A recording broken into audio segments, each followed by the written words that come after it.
So foldable's been getting a lot of hype, especially with the recent announcement of Samsung Fold 7. But the question still remains, just how durable are they? So I've been using the Pixel 9 Pro Fold since it came out, and now that the 10 is right around the corner, I thought this would be a good time to go over my experience owning this device and daily driving it for a year.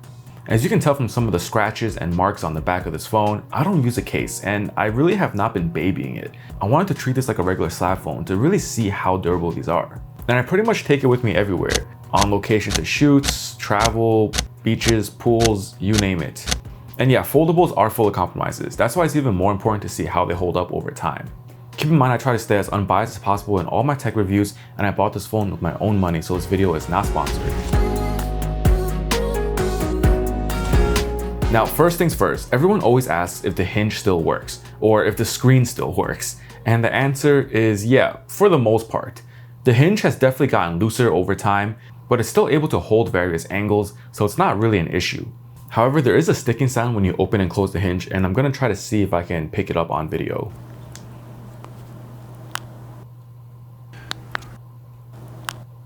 And it's a bit hard to show on video, but the two panels have a bit of movement and resistance, like something is not aligning properly. So while the hinge still works, it's not really confidence inspiring.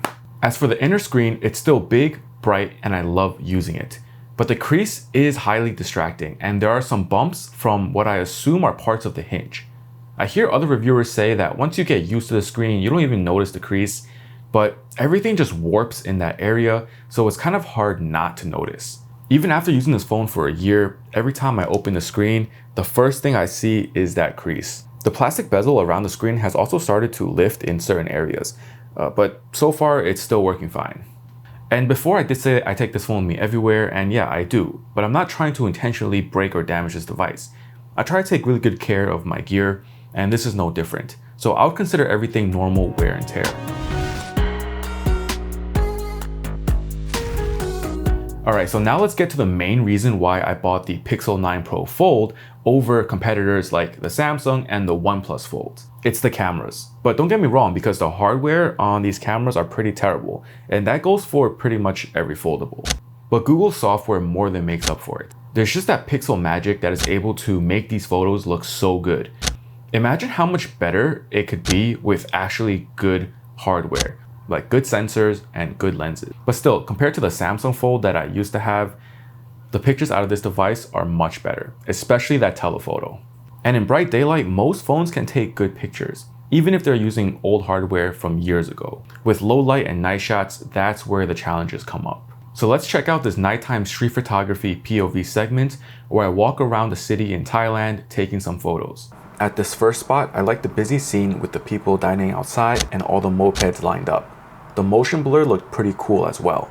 That inspired me to try and capture some more motion blur shots. So at this next corner, I saw this food stand across the street and wanted to capture it with the mopeds and the cars driving by. But as you can see, it was extremely hard to time the shot on auto.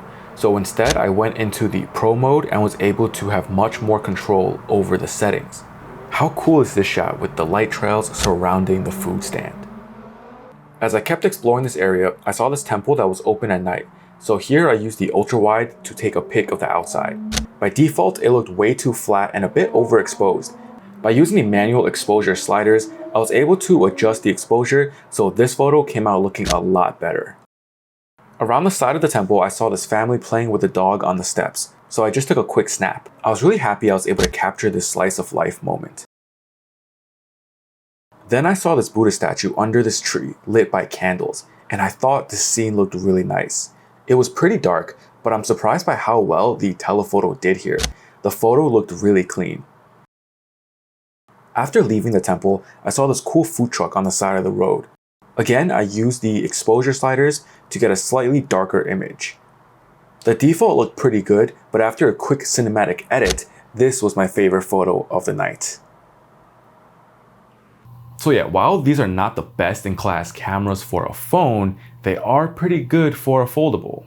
I just wish Google would put their 50 megapixel cameras from their slab phones into this, because I really miss shooting in that 50 megapixel mode.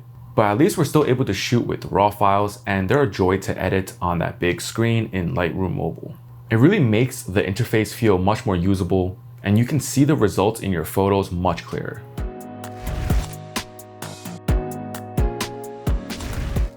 Like any Pixel phone, the software experience has definitely improved over time with new features and software updates. You get all of Google's AI features, and the OS feels smooth and snappy. Again, the hardware is nothing special, but the software more than makes up for it. With a few customizations, you can really make this feel like your own. I just wish they allowed us to have different home screen settings, because going from folded to unfolded looks pretty bad depending on the setup. Multitasking has definitely gotten smoother, although still not as fully featured as some competitors. Side-by-side app switching and using the dock is pretty seamless. However, I wish you could run floating windows or more multitasking customizations. So like I said in the beginning, foldables are all about compromise, and this phone has quite a few. The speakers on this phone are some of the worst that I have used. I don't know if it's due to the form factor or if it's just my specific unit, but they don't get loud enough even at 100%. I can hardly hear it over the sink if I'm washing dishes or if I'm trying to play music in the shower. Battery life is also not the best, and that is kind of to be expected due to how thin these devices are. But also it's probably due to the inefficiencies of the processor. The Tensor chip in this phone is also not the best. While it's more than fine for day-to-day use and optimized for certain AI workflows, if you like to play games, for example, you might encounter a bit of lag and overheating. And lastly, the vibration motor is pretty weak. There's a ton of micro animations in the software that really pair well with those haptics. However, it just doesn't come across as well as their slab devices. Now, none of those negatives are deal breakers, obviously, because I've bought and I'm still using this device. But given its price point, it's really hard to recommend a Fold to everybody, knowing about those compromises. For what it's worth, the hinge and the screen are two of the major issues that show up, and so far it's been fine. But if you like to hold your devices for 3 to 5 years, then yeah, it might get a bit iffy.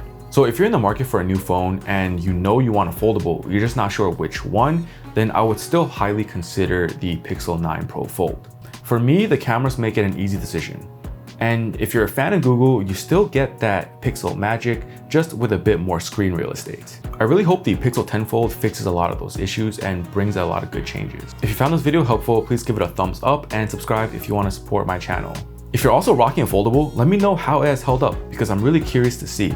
And if you don't yet own one, let me know if it's worth it or if it's just a flex. I would love to hear your thoughts in the comments. Thank you so much for watching, and I'll see you next time. Peace.